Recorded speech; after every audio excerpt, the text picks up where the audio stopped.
தமிழகத்தின் பொறுப்பு டிஜிபியாக இருந்த மரியாதைக்குரிய திரு வெங்கட்ராமன் அவர்கள் உடனடியாக அந்த ஆதாரங்களை அமலாக்கத்துறையின் கடிதங்களையும் இணைத்து லஞ்ச ஒழிப்புத்துறை இயக்குநராக அப்போது இருந்த திரு அபய்குமார் சிங் அவர்களுக்கு அனுப்புகிறார்.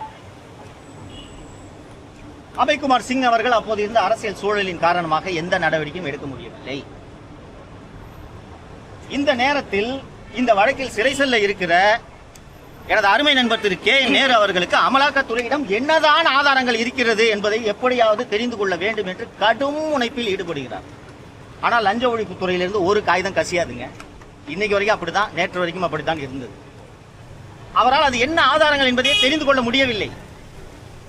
ஏனென்றால் என்ன ஆதாரங்கள் அவர்கள் இன்வெஸ்டிகேட்டிங் ஏஜென்சி கையில் இருக்குன்னு தெரிஞ்சாதான் கே நேரு அவர்கள் தன்னுடைய வழக்கறிஞர்களிடம் விவாதித்து அதற்கான டிஃபென்ஸை பில்ட் பண்ண முடியும். திரு அருண் அவர்கள் அமலாக்கத்துறை அனுப்பியிருந்த அந்த ஆயிரக்கணக்கான பக்கங்கள் கொண்ட ஆதாரங்களை மொத்தமாக ஒரு நகல் எடுத்து கே நேரு அவர்களிடம் ஒப்படைத்திருக்கிறார் என்று எனக்கு லஞ்ச ஒழிப்புத்துறையிலிருந்து தகவல் வந்திருக்கிறது. இது போன்ற அநியாயம் எங்காவது நடக்குமா? திரு அருண் அவர்கள் மீது எனக்கு என்ன தனிப்பட்ட பகையா? எனக்கு வர வேண்டிய கமிஷனர் போஸ்ட் அவர் பறிச்சுக்கிட்டாரா?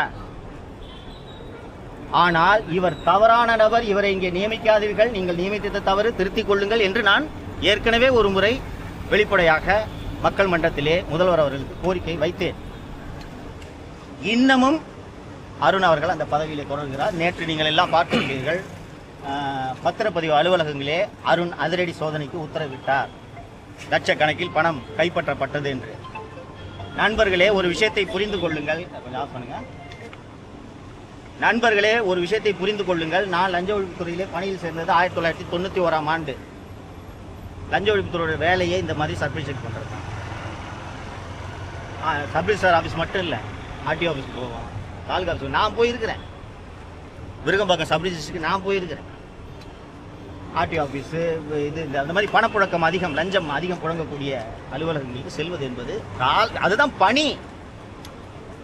இப்போது ஏன் திடீரென்று பத்திரப்பதிவுத்துறை மீது குறிவைத்து இப்படி ஒரு அதிரடி சோதனைகளை திரு அருண் அவர்கள் நடத்த உத்தரவிட்டிருக்கிறார் என்றால், முதல்வர் அவர்கள் பார்த்துவிட்டு ஆகா, இப்படி ஒரு மாணிக்கத்தை நாம் தேர்ந்தெடுத்து லஞ்ச ஒழிப்புத்துறைக்கு நியமித்திருக்கிறோமே என்று இவரை இந்த பணியிலே தொடர அனுமதிக்க வேண்டும் என்பதற்காகத்தான்.